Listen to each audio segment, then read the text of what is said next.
வணக்கம். நீ சேர மாகாணத்தின் பாளையக்காரர் அல்லவா? இல்லை மன்னா, நான் செஞ்சு பாளையக்காரர். திரும்பி நின்று. ஐயோ, அரசருக்கே குழப்பமா? என்ன சத்தம்? ஒன்றுமில்லை அரசே. அமரு. நான் உங்களிடம் ஒரு விண்ணப்பம் வைக்க வந்துள்ளேன் அரசே. என் அமைச்சரிடம் கூறிச்சல். திரும்பி நின்று பேசுறான். வணக்கம் அமைச்சரே. வணக்கம் பாளையக்காரரே. நான் செஞ்சி நாட்டின் பாளையக்காரர். எங்கள் நாட்டில் விவசாயத்திற்கும் குடிப்பதற்கும் தண்ணீர் இல்லை. தண்ணீருக்கு எங்களுக்கு பஞ்சமாக உள்ளது.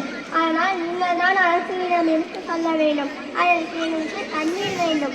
அதை நீங்கள் அரசிடம் எடுத்து சொல்ல வேண்டும். அவ்வாறு எடுத்து சொல்கிறேன். சென்று அடுத்த வாரம் வா.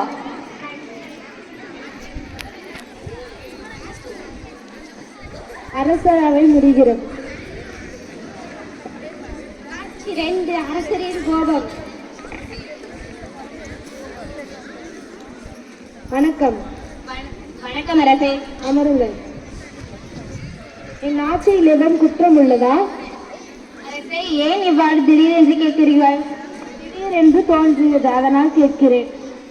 அரசே, நேற்று ஒரு பாளையக்காரர் வந்திருந்தாள் அல்லவா? ஆம். அவர் என்ன கூறியிருந்தார்? அவர் மாகாணத்தில் தண்ணீர் பிரச்சனை. அப்படியா? இதை கூட கவனிக்காமல் நீங்கள் என்ன பண்ணி கொண்டிருந்தீர்கள்?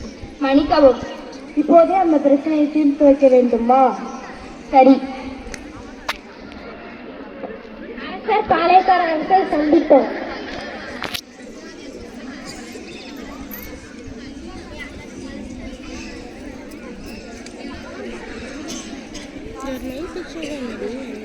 காவலாளியே, இங்கே வா.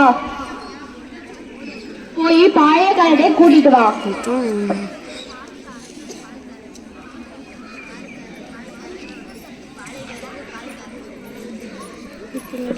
அரசரே, மன்னனே, நீங்கள் இருவரும் இங்கே எதற்கு வந்துள்ளீர்கள்? நேற்று என்னிடம் ஒரு விண்ணப்பம் வைத்திருந்தாய் அல்லவா? அதை தீர்த்து வைக்கதான் வந்திருக்கிறேன். சொல்லிதான் நான் உங்கள் அரண்மனைக்கே வந்திருப்பேன் அல்லவா? திடீரென்று தோன்றியது. எங்கள் நாட்டில் தண்ணீர் குடிப்பதற்கும் விவசாயம் செழிப்பதற்கும் எங்களிடம் தண்ணீர் இல்லை. இப்பொழுது எங்களுக்கு தண்ணீர் பஞ்சமாக உள்ளது. அதை நீங்கள் தான் அரசை தீர்த்து வைக்க வேண்டும். அமைச்சரே, இங்கே வா. சொல்லுங்கள் அரசே. இப்போது ஆங்காங்கே குளங்களும் ஒரு அணையும் உடனடியாக கட்ட வேண்டும். அவ்வாறே செய்கிறேன் அரசே. அப்படியே நான் கை வச்சுக்கிறேன். இதுதான் என்னோட வேலை.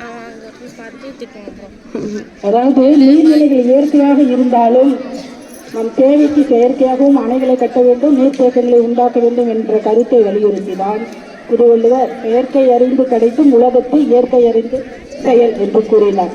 நீர்நிலைகளை பாதுகாக்க வேண்டும், பெருக்க வேண்டும் என்று கூறி இந்த நிகழ்ச்சிக்கு ஒத்துழைப்பை அழைத்த அனைத்து ஆசிரியர்கள், விருந்தினர்கள், அனைவருக்கும் மாணவிகளாகிய உங்களுக்கும் நன்றிகளை தெரிவித்துக் கொள்கிறேன். நன்றி.